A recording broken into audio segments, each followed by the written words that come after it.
Welcome to Telugu focus TV. నేను మీ Srinivas Reddy. Peddireddy versus రోజా, వీళ్ళ పంతం ఎక్కడి వరకు వెళ్ళిందంటే, వీళ్ళిద్దరు కూడా వైసీపీ నాయకులే. మాజీ మంత్రి నగిరి మాజీ ఎమ్మెల్యే ఆర్కే రోజా గారు, మరో మాజీ మంత్రి ప్రస్తుత వైసీపీ పొంగునూరు ఎమ్మెల్యే పెద్దిరెడ్డి రామచంద్రారెడ్డి. వీళ్ళిద్దరి మధ్య రాజకీయ విభేదాలు ఉన్న విషయం మనందరికీ తెలిసిందే. మరీ ముఖ్యంగా పెద్దిరెడ్డి రామచంద్రారెడ్డి నగిరి నియోజకవర్గంలో రోజాని ఎప్పటికప్పుడు ఇరుకును పెట్టుతూనే వస్తున్నారు. ఇటువంటి ప్రయత్నాలు చేస్తూనే ఉన్నారు.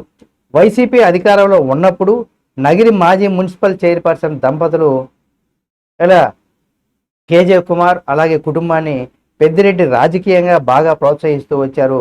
రోజాకి వ్యతిరేకంగా కేజే కుమార్ కుటుంబాన్ని పైకి తీసుకురావడానికి పెద్దిరెడ్డి విశ్వ ప్రయత్నాలు చేశారు. నగిరి నియోజకవర్గంలో 2 సార్లు ఎమ్మెల్యేగా గెలిచిన రోజా మంత్రిగా కూడా పనిచేశారు. మంత్రి రోజా ఉన్నప్పుడు పెద్దిరెడ్డి నగిరి నియోజకవర్గం బాగా జోక్యం చేసుకునేవారు. మొన్న ఎన్నికల్లో కూడా రోజా ఓడిపోయారు కాబట్టి పెద్దిరెడ్డి ఎమ్మెల్యేగా గెలిచారు. అయినా కూడా రోజా పెద్దిరెడ్డి మధ్య రాజకీయ విభేదాలు రగులుతూనే ఉన్నాయి.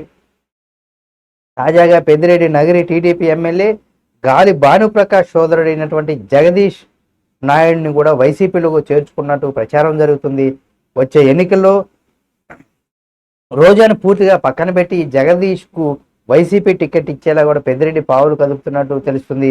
ఎలాగైనా రోజా పైన రాజకీయంగా పై చేయి సాధించాలనేది కూడా పెద్దిరెడ్డి ఎప్పటికప్పుడు ప్రయత్నాలు చేస్తూనే ఉన్నారు. ఆ ప్రయత్నాలు ఇప్పుడు మొదలు పెట్టేశారు. అయితే జగదీష్ను వైసీపీలో చేర్చుకునే విషయం పైన కూడా రోజాకు సమాచారం ఇవ్వలేదని, దీంతో జగదీష్ వైసీపీ చేరికను రోజా పార్టీ అధినేత అయినటువంటి జగన్మోహన్ రెడ్డి ద్వారా ఒత్తిడి తెచ్చి అడ్డుకునే ప్రయత్నాలు అయితే మొదలు పెడుతున్నట్టు తెలుస్తుంది. మరి ఈ పంతంలో ఎవరు ఎంతవరకు ఇక్కడ నెగ్గుతారో అనేది కూడా చూడాల్సినటువంటి పరిస్థితి ఉంది. మరి చూద్దాం. మీకు కనుక ఈ పంతంలో ఎవరు గెలుస్తారనే దానికి సంబంధించి మీకు మీ యొక్క అభిప్రాయాన్ని కామెంట్ రూపంలో తెలియచేయండి. ఇందులో ఎవరు గెలుస్తారు ఏమని తెలియాలంటే మరి కొన్ని రోజులు మనం ఆగాల్సిందే. చూద్దాం ఏం జరుగుతుంది ఏమని కూడా. ఇలాంటి మరిన్ని వీడియోల కోసం మన తెలుగు ఫోకస్ టీవీ ఛానల్ని సబ్స్క్రైబ్ చేసుకుని పక్కనే మన బెల్ బటన్ నొక్కడం మాత్రం మర్చిపోకండి.